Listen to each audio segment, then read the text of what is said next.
Ну, все нормально. Коллеги, пока не начала по делу, по-русски хочу сказать, что я совершенно не знаю, в каком состоянии у меня аккаунт Zoom, потому что вот позавчера мне удалось проговорить 1,5 часа без проблем, но поскольку возобновить подписку невозможно, я, так сказать, боюсь, что нас могут прервать. Если такое случится, ну тогда мы действуем обычным образом. Вот, уходим на 5 минут, потом по той же ссылке заходим, и ну, заранее прошу извинения, если такое случится, но, к сожалению, это от нас не зависит в настоящий момент. Okay, so today, last time we talked about very general things. I just tried to describe the broader context in which language testing started to develop, then how it developed, then where we are now, what kind of tests we can use, what kind of tests exist nowadays, and so on and so forth. Today, however, we are looking at more specialist, I would say, issues which already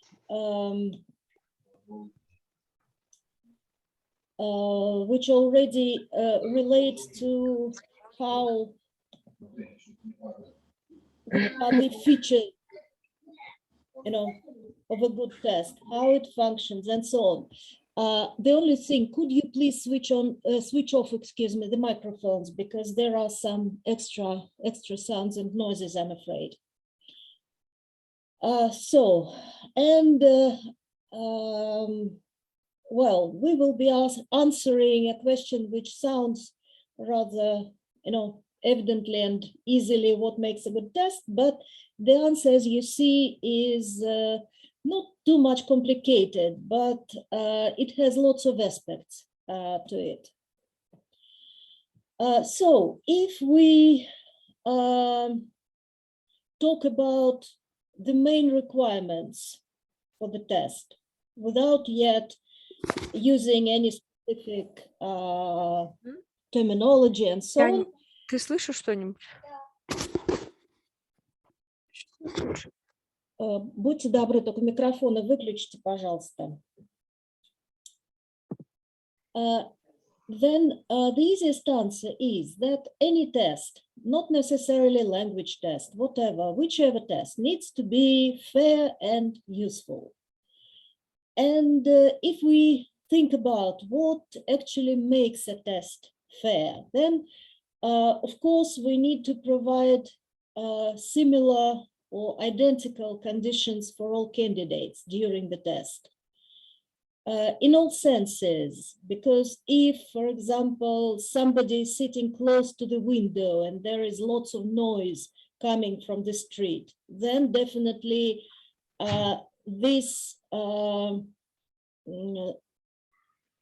candidate will be challenged compared to the others, because he might have difficulties or she might have difficulties with hearing the recordings of the listening part.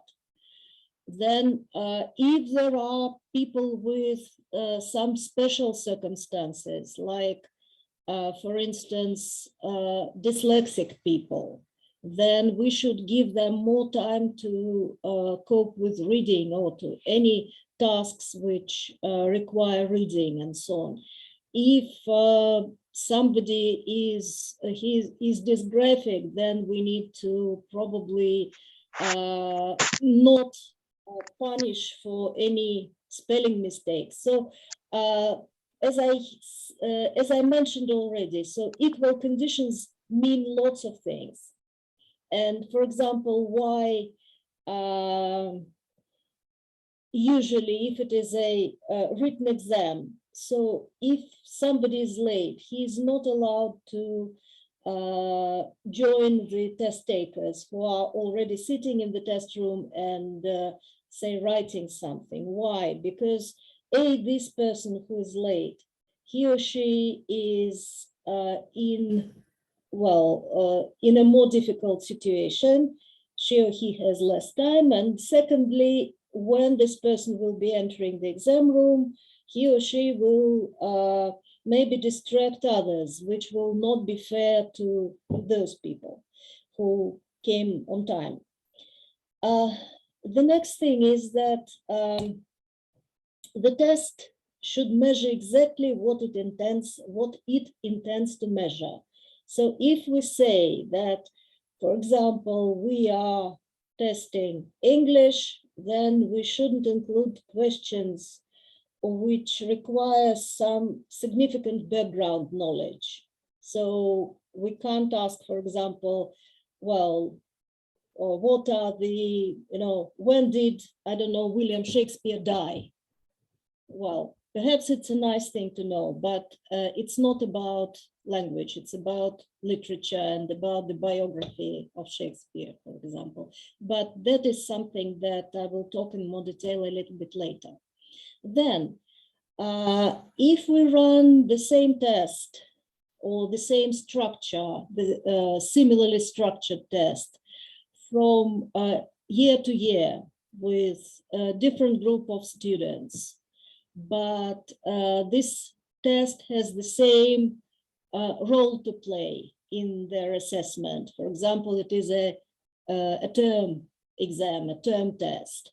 Then definitely we need to make sure that we are consistent in what concerns the test design, the level of difficulty, and the way we mark it and score it.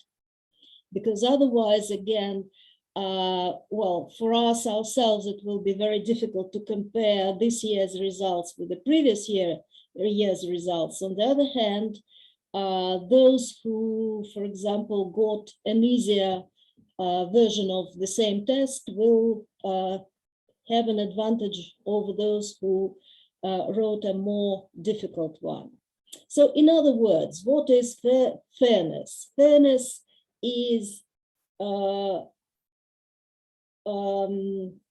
equal opportunities, security, so that nobody can interfere with the test procedure, or nobody can have a chance to have a look at the test materials before the test begins.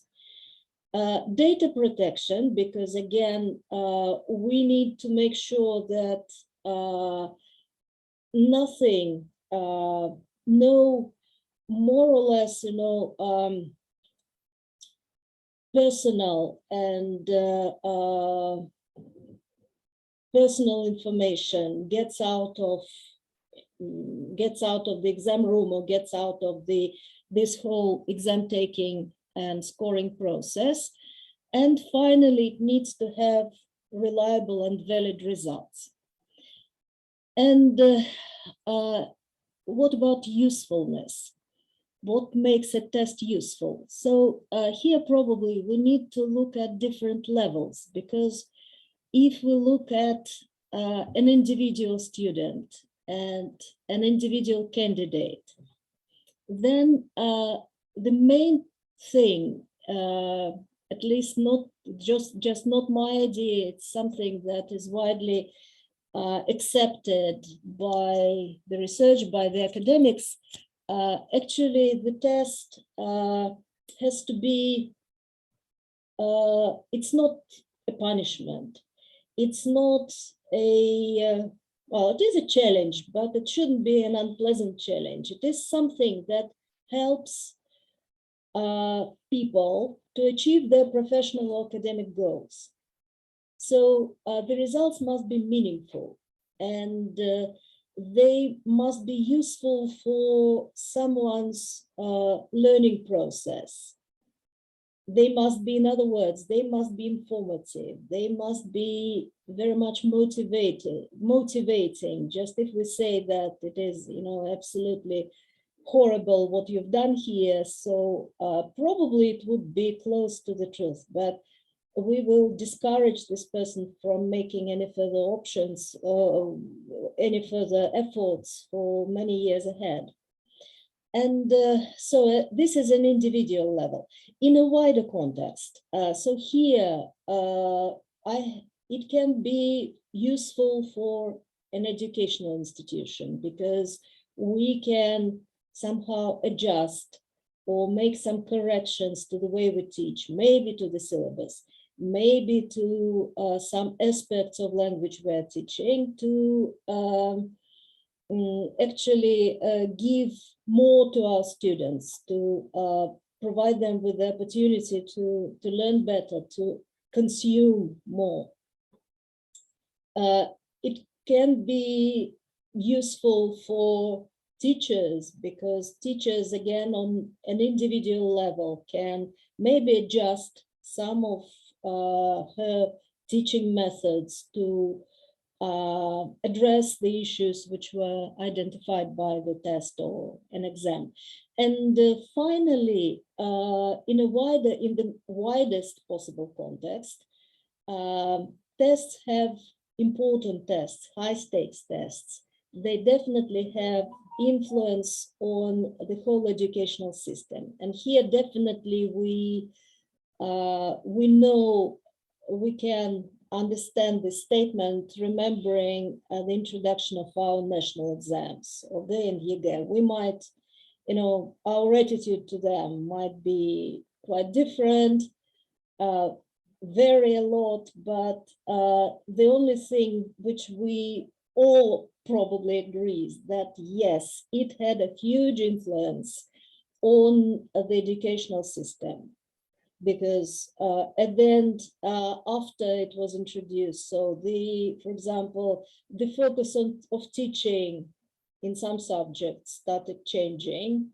Again, I'm not judging, changing, in the right direction, in the wrong direction. It's not my place here to make any conclusions like that.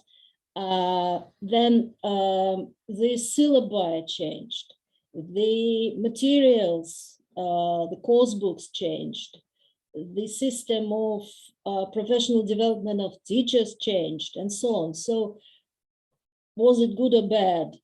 Again, this is not the correct place and time to discuss that, but this is a very good example of a huge impact that introduction or change in some important tests can influence not just individual people, not just individual teachers or educational institutions, but in fact, much, much wider in the communities.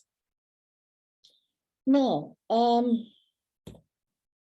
excuse me.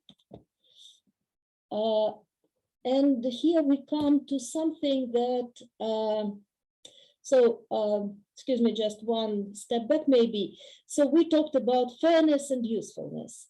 Those are not very academic terms. If we now put these concepts into more academic, try to express it with more academic vocabulary, then we will be talking about so-called VRIP, VRIP principle. What does this stand for? So V here stands for validity, R for reliability, impact for so-called consequential aspects, and P is practicality. Here is this concept was developed first of all by Cambridge Assessment. So this is their model. Recently they have added here Q for quality management, but basically we will be concentrating on the first 4 letters of this abbreviation. And I will be talking a lot about all of this during this lecture. In fact, this whole lecture about this validity, reliability, impact, and practicality. But just very briefly at this stage, and then we will be looking deeper into that.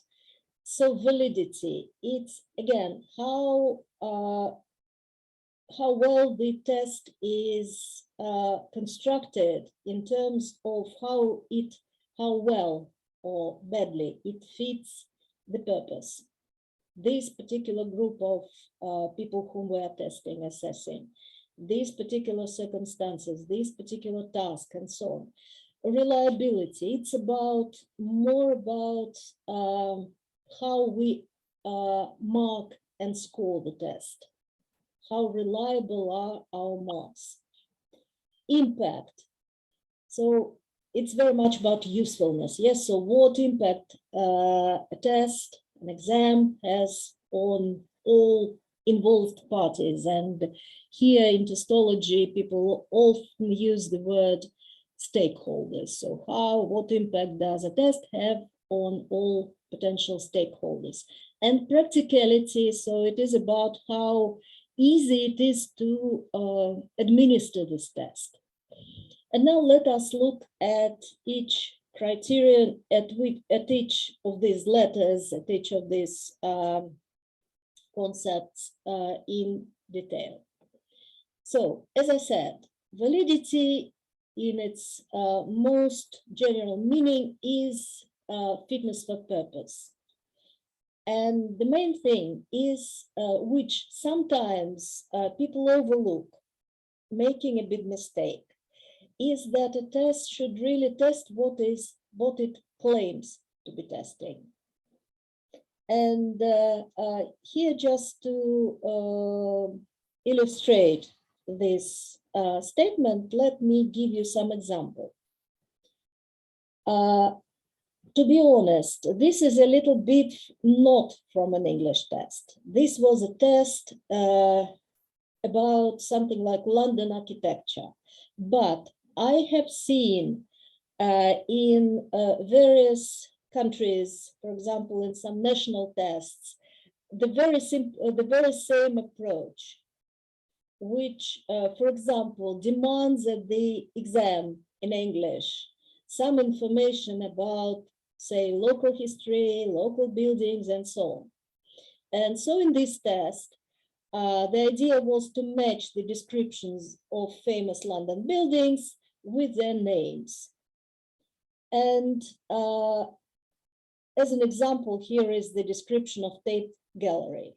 And so there were 9 descriptions, 9 buildings, and people had to match them, which is, again, this is fine if we are testing the knowledge about architecture. Fine, absolutely fine. But this is not an option for a language exam, because if we say that we are assessing language, we should not mix it up with any background knowledge of, I don't know, cultural, historical, and geographical, any other aspects.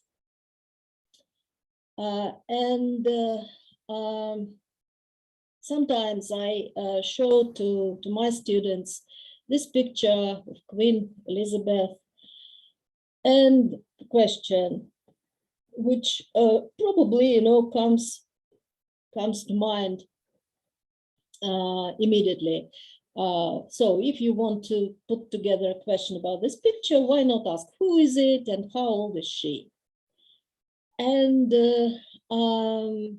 when I ask what's wrong with that, sometimes there is some confusion, and they say, well, nothing. Why? Because then the question is, what are we testing? If it is a test in English, then are we really want to test English by asking this question? Or are we checking the knowledge of the biography of the royals? Using the same picture, the same character, the right way to ask this question at the language exam would be something like this, for example. We need first to make a statement who that is. This is Queen Elizabeth II. And then we can ask, how old do you think she might be?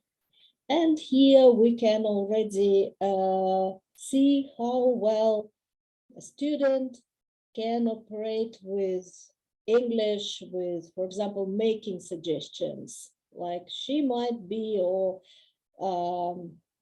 expressing his ideas, giving different options. For example, how do you think she might be? Well, she might be, she's definitely not very young. She might be in her 90s, she might be in her 80s, and so on. So, and using all the same example with the Queen, how else we can use, for example, a famous character or famous person or an interesting fact, to use it to test language, not some background knowledge. Excuse me. We can, sorry, I'm going the wrong way. So, for example, we can say that some people, this could be a good topic for writing. Some people think that elderly do not make very good role models. We could discuss first, for example, what we know about the Queen, what are the attitude of people to Queen, or what our students think about her. Is there anything,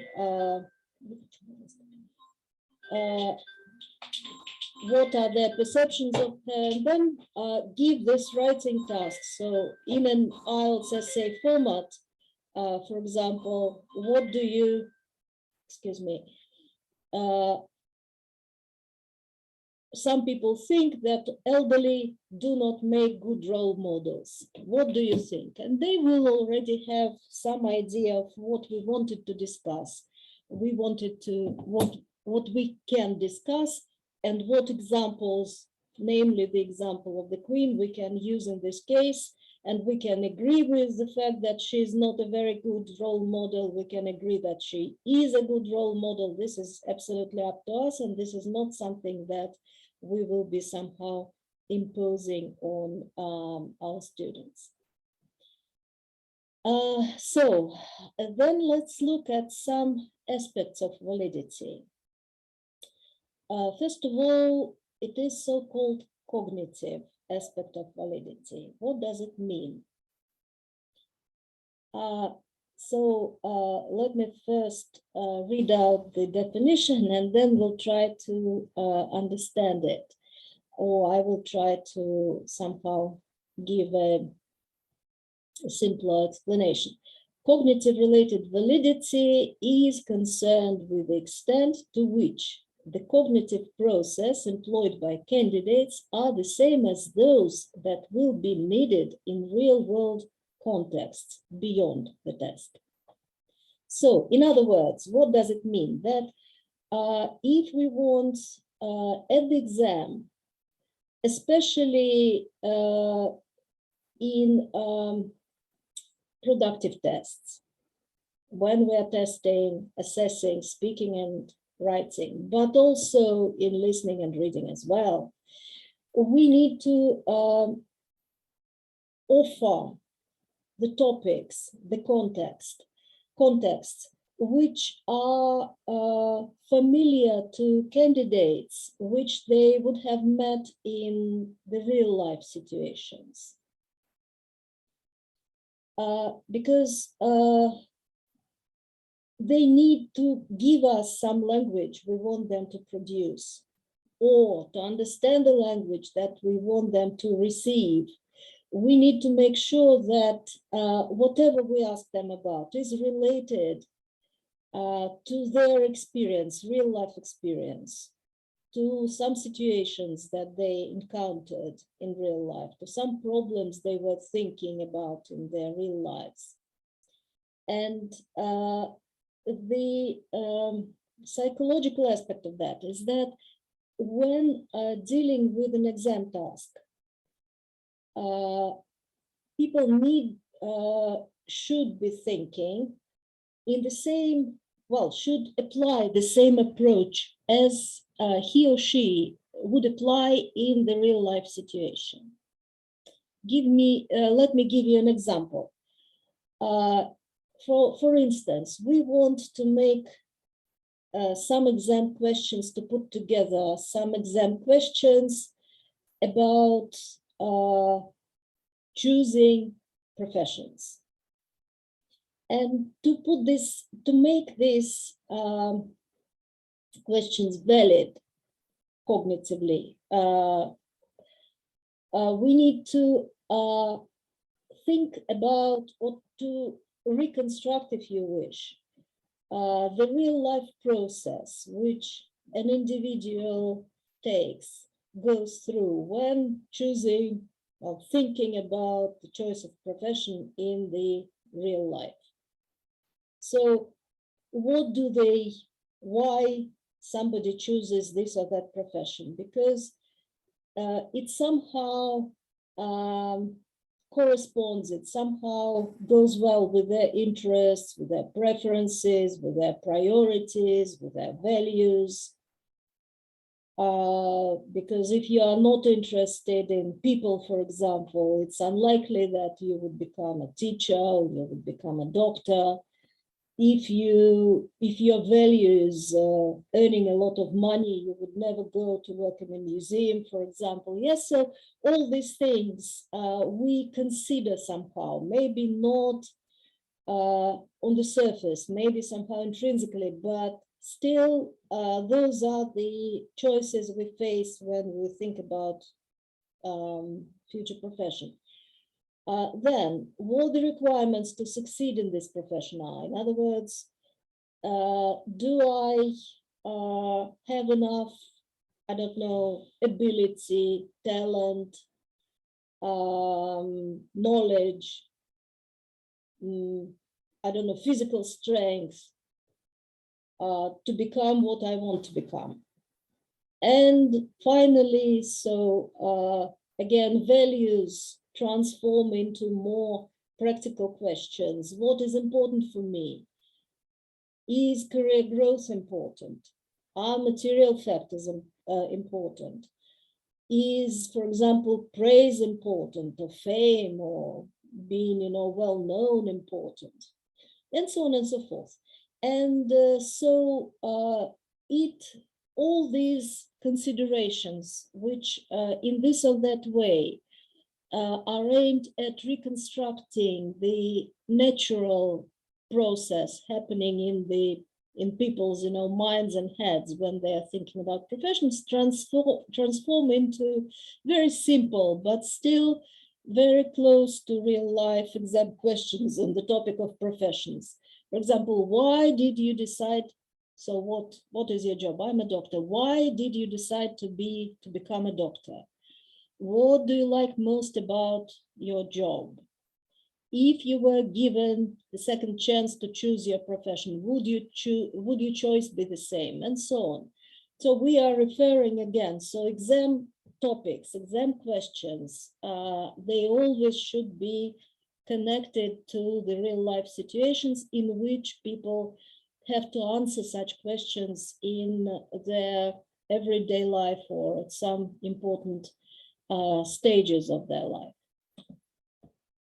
The next thing is contextual validity. So that was, the first one was cognitive validity. It was about cognition. Now it's about context. So context-related validity is not a very simple thing. We need to think about who we are addressing this test to. Age, for instance, because definitely we cannot give the same test to 10-year-olds and 20-year-olds. They are too different, both cognitively, and this cognition very much influences the context in which they can and should be using language. Gender, maybe language background, how much do they, well, how proficient they are, existing knowledge. We cannot ask again suddenly something that requires some extra linguistic knowledge, learning experience, so all these things. And therefore, in order to, again, make our test fair to everybody, to every single test taker, we need to make sure that materials are, first of all, completely unbiased and culturally neutral. Why? Because if we come across a question that touches upon something which is of, some sort of delicate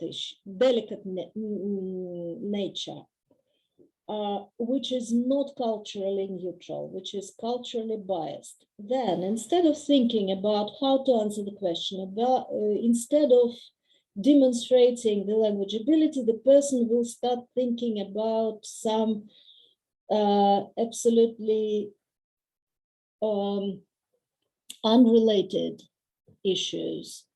And as an example, for instance, we cannot show these pictures and ask the question, which of this building do you like most? And as you see, we have different kinds of temples or churches, or, well, a synagogue, a Catholic church, and a mosque here. And definitely we might like it, we might dislike it, but all of us have some preferences in life and maybe some prejudices against something. And when we are putting together a test, we should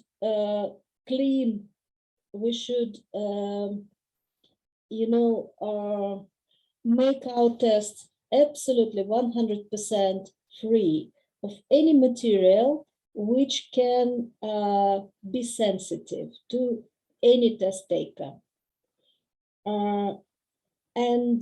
So if we want to talk about architecture, we can use whatever other, famous buildings. We can have the, say, Bolshoi Theater, the Sydney Opera, and some other, or I don't know, amphitheater in ancient Rome, and see which ones, they are all kind of theaters. Which one do you like most? Yes, because theater, well, it is very much, you may like it now, not like it, but it does not, it is not a sensitive thing for us, unlike religion, for example. What other topics may be biased, may be sensitive? Politics, of course, then all sorts of gender issues, maybe some strong traditions which some people like, some of them do not like. And so therefore, if you look at any international exam, take IELTS, take, I don't know, Cambridge or Pearson or Language Cert, you will see that all texts are absolutely neutral. So they do not, they are aimed at not touching upon any sensitive topic, sensitive issue, and so on. Then, of course, all tests should be age appropriate where it is necessary. And here, first of all, we need to divide all potential audience of test takers into children, young learners. Traditionally, young learners are thought to be children between, say, 6, 7, and 10, 11, sometimes 12, depends on a child how soon he or she matures, grows. Then young adults and adults. And you might know that, for example, in Cambridge, they have the fullest, maybe, range of age-appropriate exams. So they have young learners exams, Then they have their main suite of exams, CAT, PAT, FC, and so on. But CAT, PAT, FC also exist in two versions, for schools and just general standard ones. Why they did that? Because, well, it is easy with young learners because definitely we cannot give them, an IELTS test. But with young adults, for example, with teenagers, again, we cannot ask them questions about planning the holiday, because they do not do that. About I don't know, choosing a car or something like that, because they do not do it, their parents do it. But on the other hand, they have much more interests which do not overlap with the interests of the adults. So therefore, many exams, well, Cambridge at least, they have the widest variety of tests for different ages. To illustrate what can be valid contextually and what may not be absolutely valid. So I suggest that we, excuse me, let me go back, that we look at these three pictures. Sorry, I'm trying to.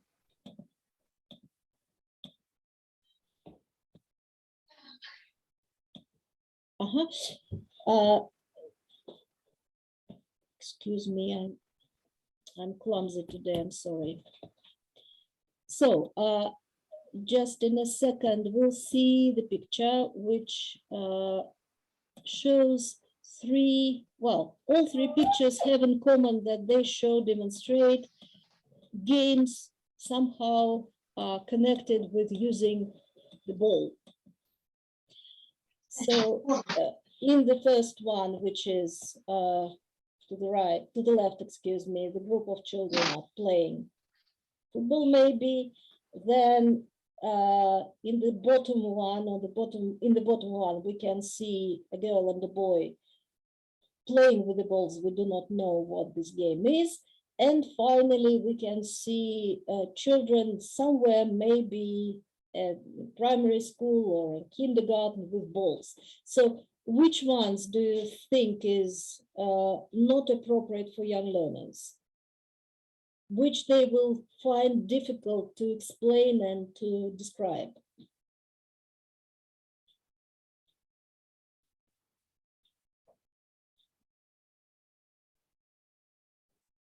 For example, well, playing football is fine. Yes, so they understand that.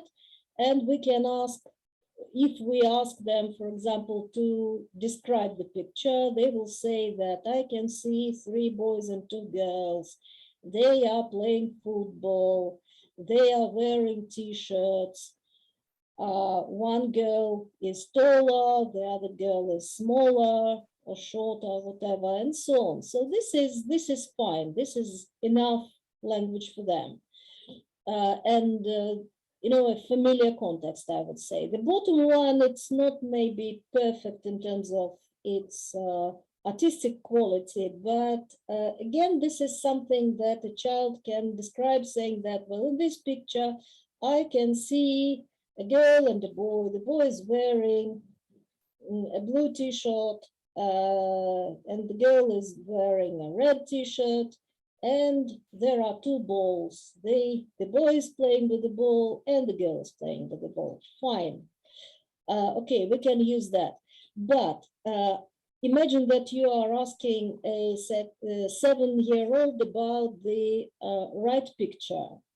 Well, he or she will probably be able to say that I can see a teacher and 3 children. They are in a room, and there are 3 balls, but it is very difficult to guess what they are doing with these balls. And actually, I took this picture from a website about unusual games with the balls in kindergarten. And without explanation of what exactly they can do with these balls, it is very difficult to guess from the picture. So this is the illustration of contextual validity. So the context should be clear, should be familiar. And this does not only relate to child, it relates to everybody. But then, so it was about age appropriacy. Then, definitely the materials should be within the limits of somebody's language ability. So they need to be structured, so they need to be aligned to a certain Common European framework level.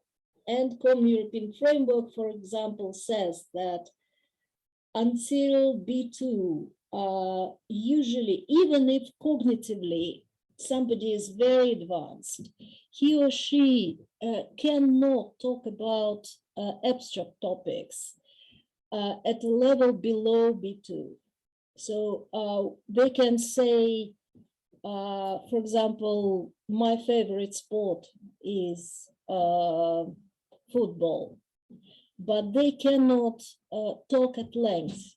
They simply do not have language for that. About, for example, their attitude to professional football. Do they like it? What they do not like it about it, and so on.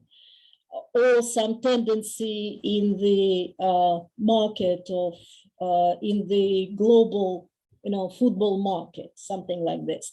So again, this might be something with very, how to say it, careful and very thoughtful preparation. We can ask rather difficult abstract questions at level, say, C1, C2, but again, not something that the person would have never thought in the real life, but not at the lower level. And again, one of the examples here is if we want to ask questions about friendship, and this is a very common topic. Mostly every exam has something about your friends, about people who are close to you, and so on. And here there are several examples, like the first one: are your friends important for you and why? And this is something that we can ask, for example, at A2 level, but again, this is important, is maybe too difficult for it to at B1 rather. Tell me about your best friend. It's a A1, A2 question. And the question, how does the internet change traditional relationships between people? This is B2 plus. So whatever we want to ask, regardless, again, of cognitive ability of people, regardless of their age. Another thing that we need to take into consideration, apart from their cognitive ability, is their linguistic ability. We should not demand too much from the beginners or people who are at lower levels. And the final thing about contextual validity is that any material we use at the exam should not and cannot demand demonstration of creativity. Well, definitely we cannot demonstrate creativity in receptive skills, because here we have very clear questions and the selection of answers, or a free answer. Anyway, it's difficult to be creative when you are choosing, between options A, B, and C. But when it comes to productive skills, then obviously we need to avoid creativity. Why? Because again, we are putting people in unfair situation, in a situation when somebody who has a more creative mind can suggest something more interesting than somebody who doesn't have enough, creativity in his nature. And that's why all the writing topics, they are somewhat dry and dull. And that's why very often when writing tasks, for example, are put together, they structure very much what is expected from the candidate. So, they are definitely close to life, not something that people would have never thought about. And they are aimed at receiving a certain, rather a standard answer, so that we are not judging the quality of thinking. We are not judging, we're not assessing the level of creativity.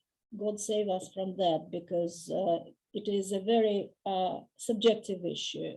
We are assessing language. And that's why, and why else creativity is not a good thing in tests. Because in any standardized test, or even in a non-standardized one, if we are not talking about some exams, I don't know, in the drama school or in the arts school and so on, because it is very difficult to assess creativity. Where creativity appears, we always have attitudes, likes and dislikes. For instance, we cannot ask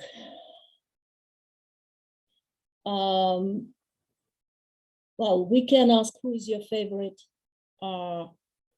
writer, for instance, but we cannot ask why most people like, for example, Tolstoy more than Dostoevsky. First, we do not know that. Secondly, because the person might prefer Dostoevsky to Tolstoy, and therefore he will be in a very difficult situation when he has to write about creative things and demonstrate some of his own creativity in a way. And we cannot ask, for example, give a writing topic which, compose a story, a fairy tale about this and that. No, we will give a range of pictures, for example, which are stages of a certain fairy tale or a certain story, and try and ask to describe the pictures so that we have a story. But thinking of a story from your own head is not usually something that can be good. Or there are situations when, for example, in some exams, you are given the first phrase of a story, and then you have to reconstruct it, to write it. But again, this first phrase is usually very ordinary and very dull. So Jack and Sarah went cycling, but suddenly it started raining. So this is a very standard, not exciting at all story, and whatever the candidate produces will not be too creative for the assessor to think, well, I like this, but I don't like that. I don't like how this story developed, not language-wise, but plot-wise, and I don't like how this story developed. So we do not usually do that. So that was contextual validity. So no biased topics, absolutely unbiased material which suits the experience and which is somehow within the limits of the familiar context. We are not asking questions which are beyond the usual context, which would be familiar to learners of different ages and backgrounds. Then we definitely take into account levels, because as I said, people can be very advanced in their thinking in their native language, but they simply might have not enough English, for example, to express. They're very bright, they're very interesting, they're very, well, complex ideas by means of a foreign language. Then the next letter in our abbreviation VRIP is reliability. So here, first of all, let's look at scoring. So how we give marks for the test. And the key word here is consistency. Because if somehow we decide that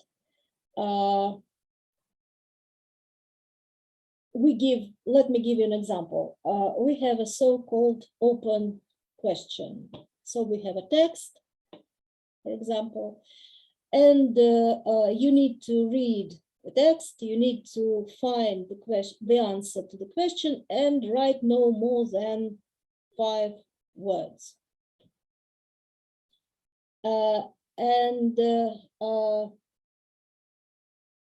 If the correct answer is what house or whose house that was the house of my friend. And if we are absolutely sure that article the must be in the answer, then we should follow this rule throughout all the exam papers. And if there is an absolutely correct answer, but without the article in its place, then definitely we should be consistent and say, well, basically I'm happy with the answer, but there is a mistake here. What is the difference? And also, for instance, if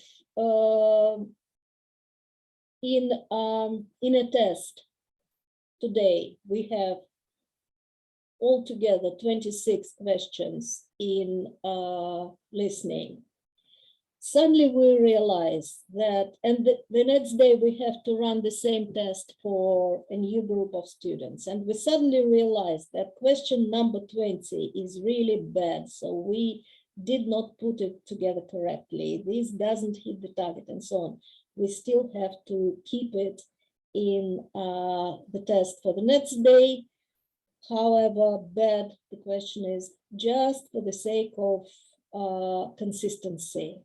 Because if we want consistent results, if we want to compare apples with apples, then we need to keep even something that we suddenly stopped liking, as long as we use, as long as we are testing the same group of, or the same parts of the big group of candidates. Then let us, I think you know that, but just to reiterate maybe, difference between marking and scoring. So marking is an easy thing, relatively. It's when we have to just calculate to tick the correct results and count the number of correct answers. And definitely this is only applicable to receptive skills, to listening, to reading, to use of grammar, as where there is only one correct answer to the question, or there are very little variations of it. For example, who was the host of the house. It was Mr. Smith. And so we can write Mr. as MR, or we can write the full word, which will be okay as well. And so we need to tick as correct both answers, regardless of how this Mr. was exactly written. This is the obviously an easy thing, just to have a list of correct answers with variations where necessary, to tick the correct answers and to count the number. Scoring is a more complicated process when we are calculating the final results. And at some stage, I will show you how this can be done. For tests, there are several models of scoring, how to, and what, excuse me, one step back. What marking gives us is so-called raw score. And then these raw scores, so just the number of correct answers, we need to transform into final score. There are different ways. They are not too sophisticated, but they are reliable. How do big guys, professional exam boards, how do they ensure the validity, the correctness, the consistency of the results? So with the objective tests, with receptive skills. So first of all, they get the results which usually the machine marks. So nobody is now, making ticks with the pencils. So everything is scanned and fed, if I may use this verb, to the machine. The machine gives the final result. Then we have results from examiners who gave their marks for productive skills, for speaking, for listening, and they need to be somehow put together. Again, we will talk about how this can be done at a later stage. And what big professional commissions do, they compare the results of this particular test with through some mathematical models with the results of the previous years, of the previous tests of the same level, of the same test, the same name of the test, the same type of the test, which we had delivered, well, a month ago, a week ago, a year ago, and so on. And they make some corrections and adjustments, better to say, so that the scores from the latest test does not mathematically differ a lot from the standard results from the previous ones. Why? Because whatever we do, however hard we try, level of difficulty of individual tasks will differ. You cannot produce, as Cambridge does,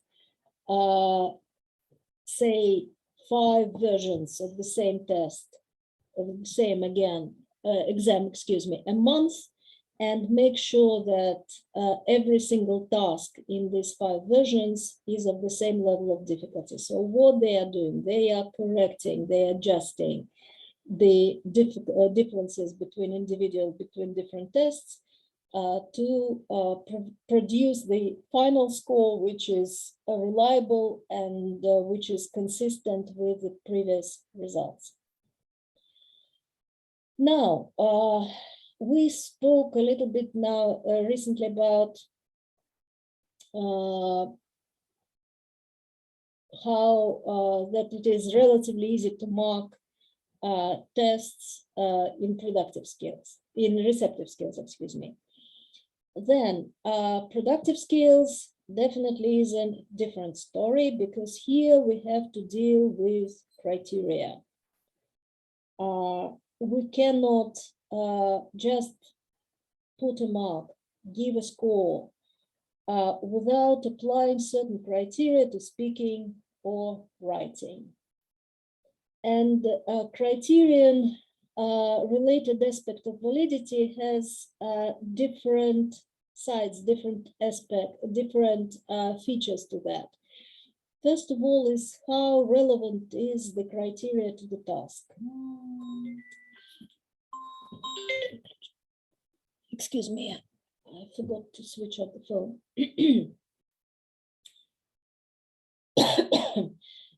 Now, what that could mean. For instance, usually, again, all exam boards, they may call the criteria with different words, use different synonyms, but in fact, they mean all the same things. And a very good example here is the criterion which is called pronunciation. If we put together a realistic task, and if we expect a realistic performance, realistically good performance from the candidates, then we need to understand that nobody speaks without an accent. LY accent, we all have it. Whatever we try, however, hard we try to copy whoever, the Americans, the Brits, the Australians, we still have the accent. So if we are, for example, assessing a student, especially at a lower level, so we cannot, to be honest, we never can do it. We cannot put the criterion of sounding like a native speaker. It's impossible, we do not. So therefore, to make this criterion relevant, we need to think what exactly a non-native speaker, what are the features of good pronunciation?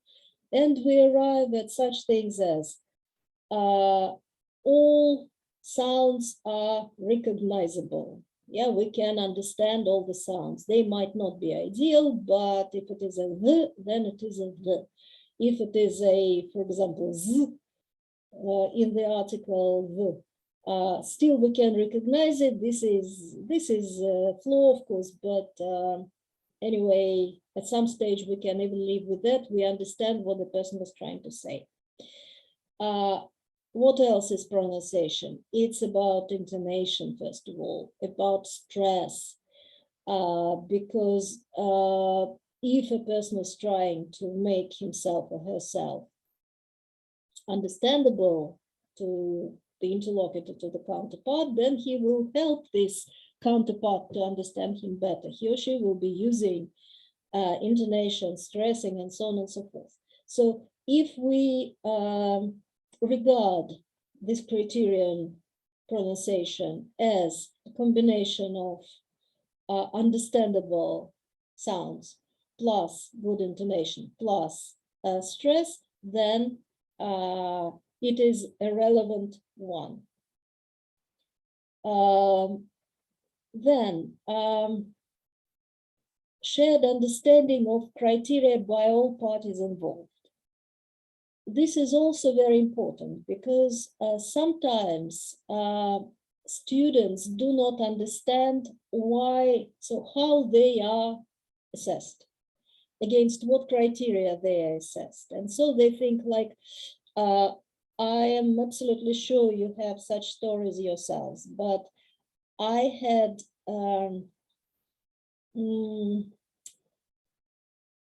a student many years ago whom I was preparing for IELTS exam, and he was trying hard. He was really, doing his best to convince me that unless you use inversion twice in an essay, you will never get, anything higher than 7 for it. Why? Because if you do not need, well, it's a good thing maybe to use, inversion here and there, but it should be appropriate. And inversion for the sake of inversion brings us nowhere. So he was very stubborn in that, and finally, we looked through lots of examples of essays with the comments of the examiners, and finally agreed that, well, inversion is a good thing, but not something that is absolutely, critically important. So what I'm trying to say is that all parties involved, I mean, teachers who prepare for tests, test takers, students, and last but absolutely not least, those who put together the tests and those who conduct the tests, they must all share the same understanding of the criteria. That's why whenever possible, quite a lot professional exam boards are explaining, publishing, all sorts of brochures and, for example, YouTube videos about how we assess speaking, how we assess writing. Yes, because they want us all who are somehow involved in the process of preparation for assessment, taking assessment, and marking, scoring the assessment, the results of the assessment. We need to be on the same page. And finally, I think I mentioned that already, consistency of criteria application. Because if somehow you, well, especially in spoken exams, when there is eye-to-eye contact with between the examiner and the student, sometimes we are a little bit, or hopefully only a little bit, influenced by our feelings, but by our subjective feelings and impressions given by the candidate. And so if at some stage we decide that, oh, this girl is so nervous, and yes, she made a lot of mistakes, and yes, she didn't answer the question exactly like we expected her to answer, but she's so nice, she's so nervous, I will give you no higher mark just because, well, I really sympathize with her. So this is not something that examiners can do. So consistency of criteria application is a very important thing, and the key to success in many ways. And so here, for example, I have a mix of correct criteria and the criteria that cannot be applied. For instance, if we are writing a story based on pictures, for instance, too many corrections to the test, many words are crossed out and replaced with other words. Honestly, this is not a criterion. It never, well, any list of any set of criteria never says that the text must be written neatly. The only thing is that if it is so much, so dirty, so much muddled that you cannot read it, if it is illegible because of the corrections and the crossings out, then you are allowed to put it aside and say, I can't score it, I can't mark it, excuse me, this is illegible. The text has so many corrections that it is in fact not legible. This is the case. If it is illegible, then okay, fine, we can, most of the exam boards, they have this note to the markers that if you cannot read the text, if it is, there are too many corrections, then you are allowed to put it aside and not to assess it. Then the text looks too dense with very small spaces between the lines. This is not a valid criterion because we cannot it's a handwriting at the end of the day. We have different handwritings, and we tend to use different spacing between the lines. And this is our job, to read whatever is legible in principle. Yes, so only the second one can be absolutely acceptable but the first one and the third one, we have to cope with reading and correcting, with marking, that to say, the writing, even if it looks not very neat and nice. Then we talked a little bit last time about objective and subjective tests. Just to reiterate, maybe to repeat, that objective tests tend to have one correct answer with some variations, where subjective tests are assessed against a set of criteria. And so when we talk about consistency of the criteria used, we talk about subjective tests mostly. And the last, excuse me, something happened with the slide.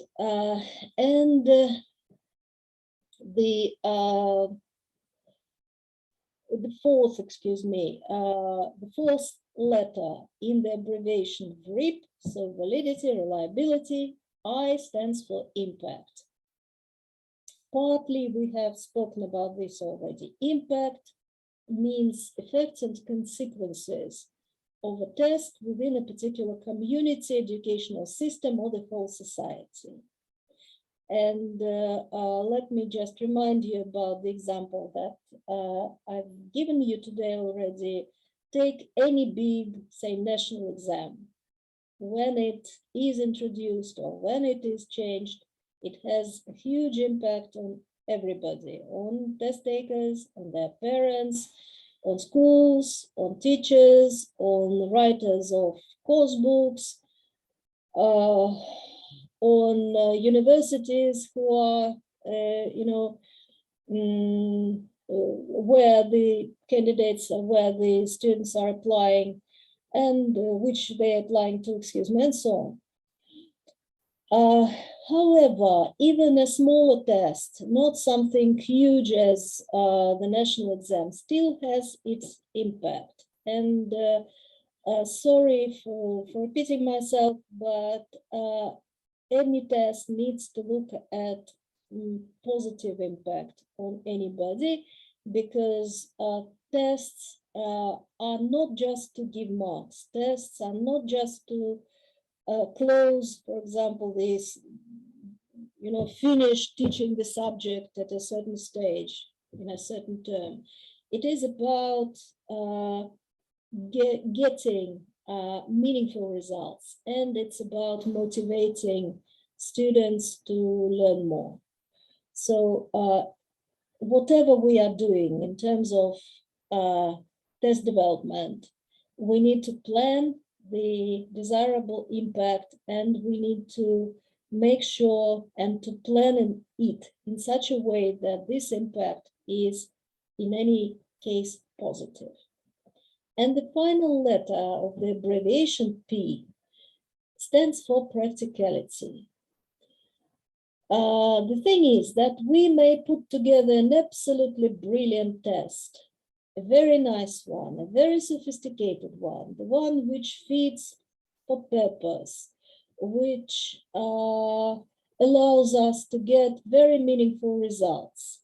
But suddenly it turns out that it is impossible, for instance, to administer it. And sorry, let me again refer to the history of our national exams, ЕГЭ, because it started, maybe some of you remember that story, it started from rather local project in St. Petersburg. And they were developing it together. Well, some people from, I think, St. Peter University, some people from the local committee of education or something like that, plus British Council, which existed then in Russia, and plus the University of, what was that, Lancaster. And they developed a wonderful exam. It was very good. It had very good, approach to speaking, nearly as Cambridge has. But when they started piloting in a small number of schools in the city of St. Petersburg, it was fine. But when they tried to scale this experiment, to scale this pilot up and to involve more schools and maybe more regions, so it turned out that they could not arrange, they could not provide the conditions to have speaking in the format that they had planned, because simply there were not enough people who could be examiners.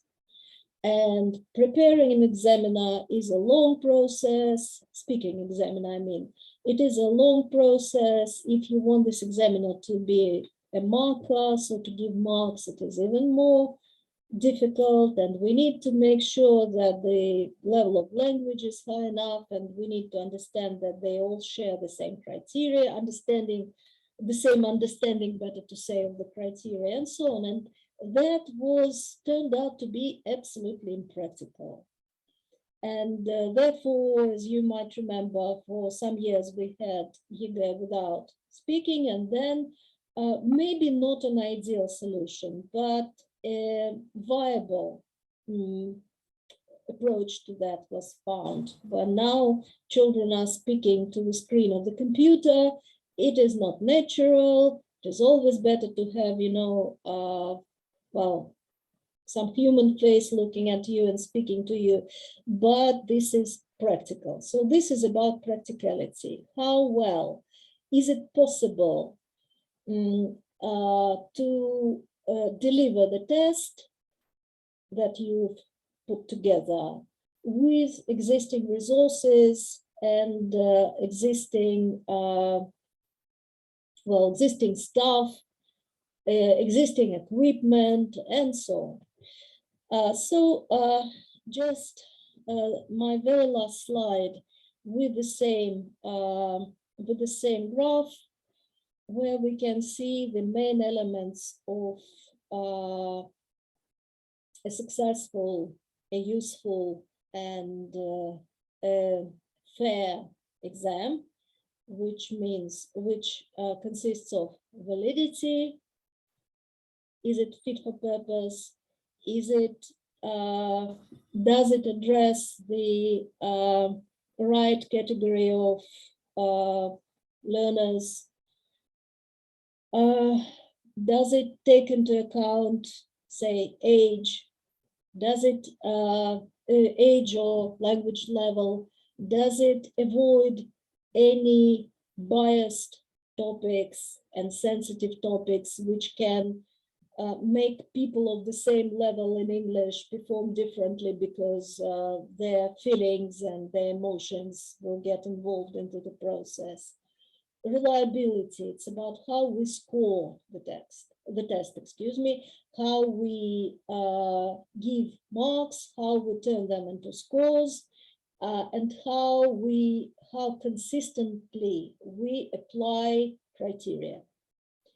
Impact, it's again what kind of effect the test has on all stakeholders, regardless of whether it is a very big test for a huge number of people, or this is, a small test for a class of 30 people. Still, it must have, we need to plan the impact, the effect of this test beforehand, and we need to provide all the conditions for it to have the effect we wish it to have. And practicality, it's, do we have enough resources to implement our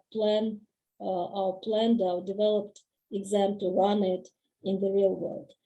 So, colleagues, this is everything I wanted to tell you today. And if you have any questions, I'm more than happy to answer them, please.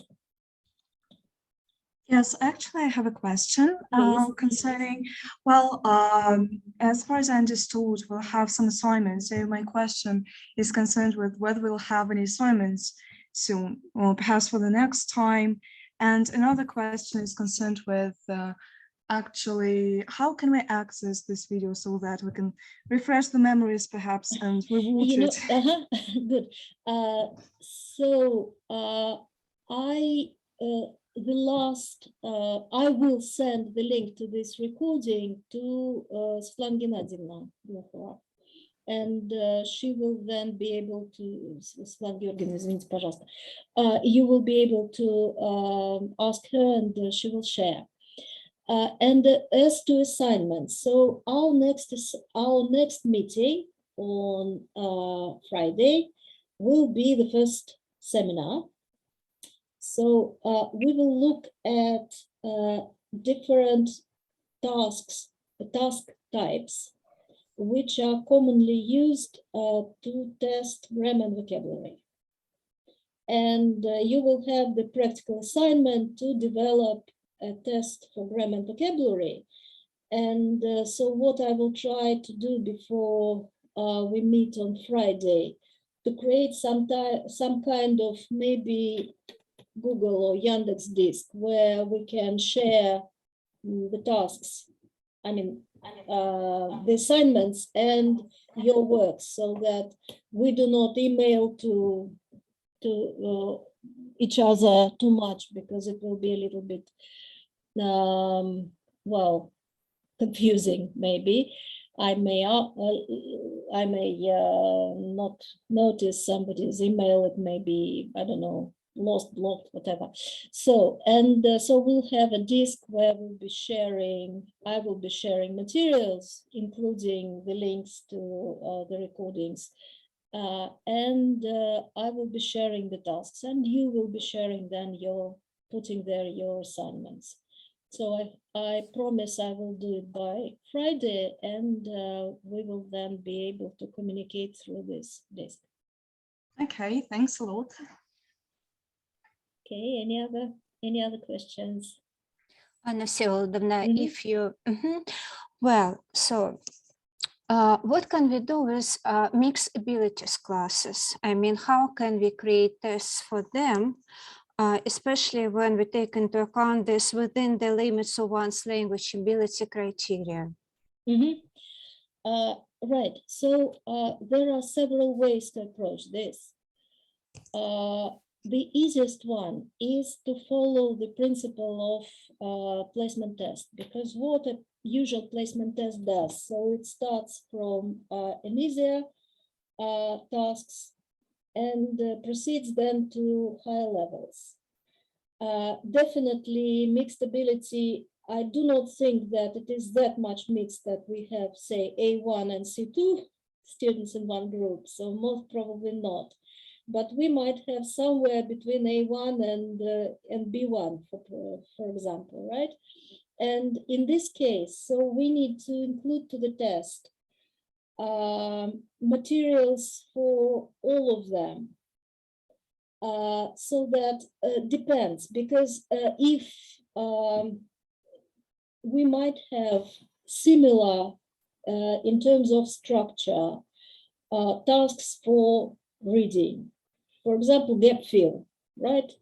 Gap fill with, well, it's not even reading, it will be vocabulary and grammar, like we leave spaces, and then for instance, articles, for some verb forms, for prepositions, what we usually do in such things, and give the multiple choice options, which say prepositions should go to this gap. And so repeat the same task at several levels, because in this case, we are then testing the same thing, the use of adjectives, for example, but at the level of each student. And for example, the more advanced one, he or she will make all three tasks successfully. This weaker one will only finish the easiest one and won't cope with 2 and 3. So this is probably the only way we can do, because otherwise building such tests, range tests, as something like IELTS, it is very difficult. We won't cope with that. So just following the sample, this approach used by placement tests probably is the only option. Okay, thank you very much. Thank you. Welcome. Please, any more questions? Yeah, if I may, can you please tell us some more details about the materials that you are going to include? Will there be any probably books on, I don't know, the history of the tests, or will there just be some articles, maybe some materials which can be used in order to prepare some assignments? Okay, so what I usually, to be honest, I already have this set of materials that I would like to use with this course. So not that much literature, because we are trying to make this course as practical as possible. So everything that I will share with you is more like of not what but how. Yes, how to do something. If you wish, of course, I can add some more, say, theory there, no problem with that. So what I usually give is, for example, different guides and guidelines how to put together a test, for instance. Or there is also a very good source which I really love. It's the glossary of all terms used in language testing.